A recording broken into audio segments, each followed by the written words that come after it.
Good afternoon, ladies and gentlemen. Welcome back to another episode here on African Confessions. The following story that you're going to be listening to, it comes from a translation of a message that one of our admin received.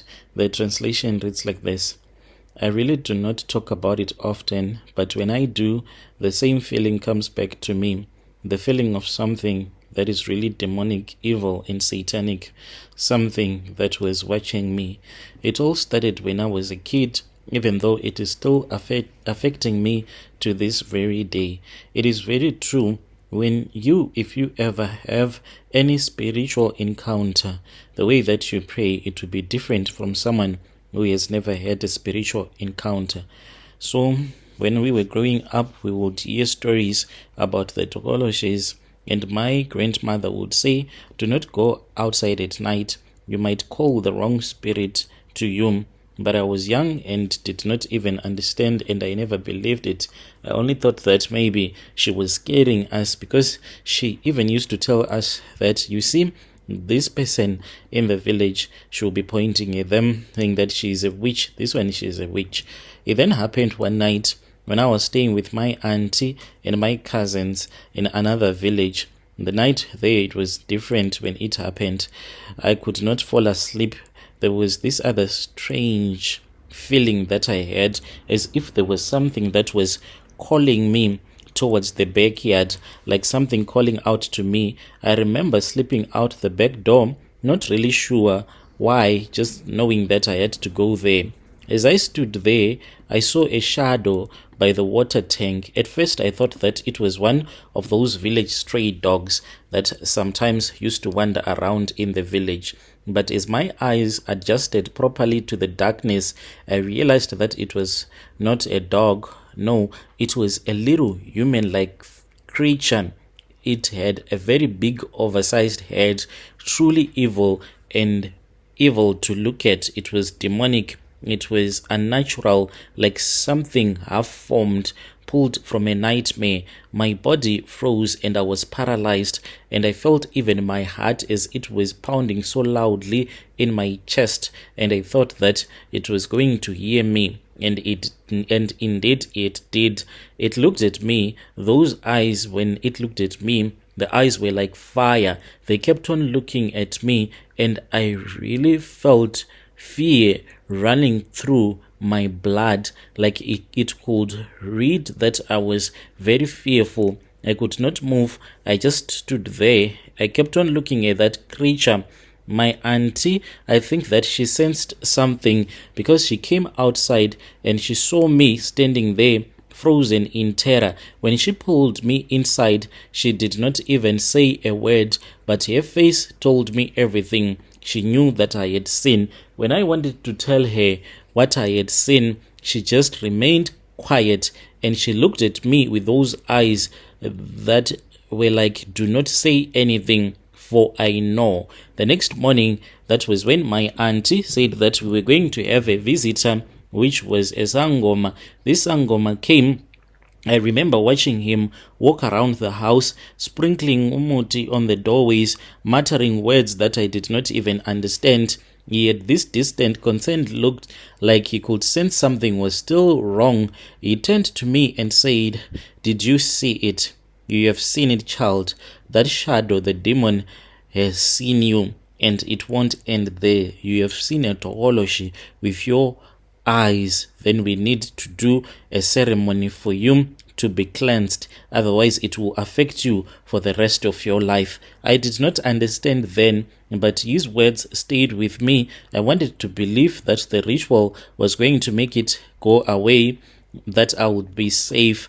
But to tell you the truth, even though those rituals were done and the traditional ceremony was done and the cleansing finally took place, when we went to the river, I was made to enter into the river. The Sangoma was already there.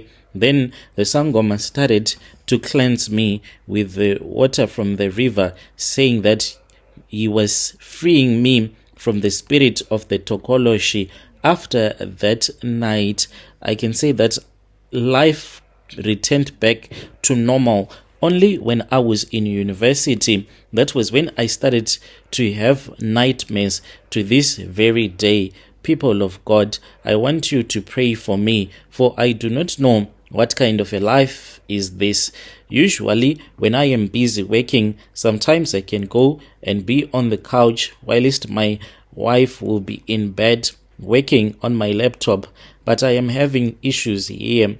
Every night it is the same thing over and over again. The moment that I place my head on my pillow, it is like the Tokoloshe immediately knows that this one has placed his head on the pillow. Then it comes, I see this creature walking into the room where I'll be sleeping in. Like a couple of days ago when I was in the living room, I clearly saw a woman. This woman that I saw, it was really gross. The demonic figure that I saw, the private part of that woman was the thing that made me to feel awkward and really gross and disgusting, because it had a very big private part like a balloon hanging between its legs. It came. When these things are happening, I'll be having sleep paralysis, but my wife has since told me that I'll be acting as if I have a woman that is on top of me, just pretending to be holding the woman as if I am making love to that woman, even moving my waist up and down as if I am making love to a woman. That demonic creature came and started sleeping with me. Now I am having these issues. I have since gone to the clinic and explained some of the things that happened to me, but they said that there is nothing like that. The nurse said she does not believe in that. I was given some cream. The reason as to why I went there, it is because sometimes after sleeping with my wife, as a man that is circumcised, my skin, it does tear just a little bit, but so much that it will be painful, especially when it is cold. So I was told that because I'm circumcised, my skin is too dry. That is why it is the habit of my manhood cracking up on the head. But I know that that is not the case. This is spiritual, even though the nurse said that she does not believe in all of that rubbish and gave me the cream to use on my manhood, but it does not work. I know that this creature that comes to sleep with me is the one that is causing my skin on my manhood to crack, and I do try to pray. That is what has been concerning me. When I pray, it is like there is nothing that happens, but I am someone who really loves Jesus Christ, so I keep on praying. But this sleep paralysis, they do come to me, and whenever I have this sleep paralysis, I end up screaming. It does not matter whether I sleep during the day or during the night. Even at work, if I doze off in my office, the next thing is I would wake up screaming because of the sleep paralysis. People at work, they do know that I have that condition of having constant sleep paralysis. Dear listeners, right there was a message that was sent to me by one of our brother. He was saying, do you know anyone who can explain to me what happens during sleep paralysis, because I am troubled by it. If you know about sleep paralysis, you can come to my inbox. And he is also saying, please pray for me, because every night it is the same thing. Each and every night I see this Tokoloshe that comes to attack me. Strange things indeed they do happen in this world.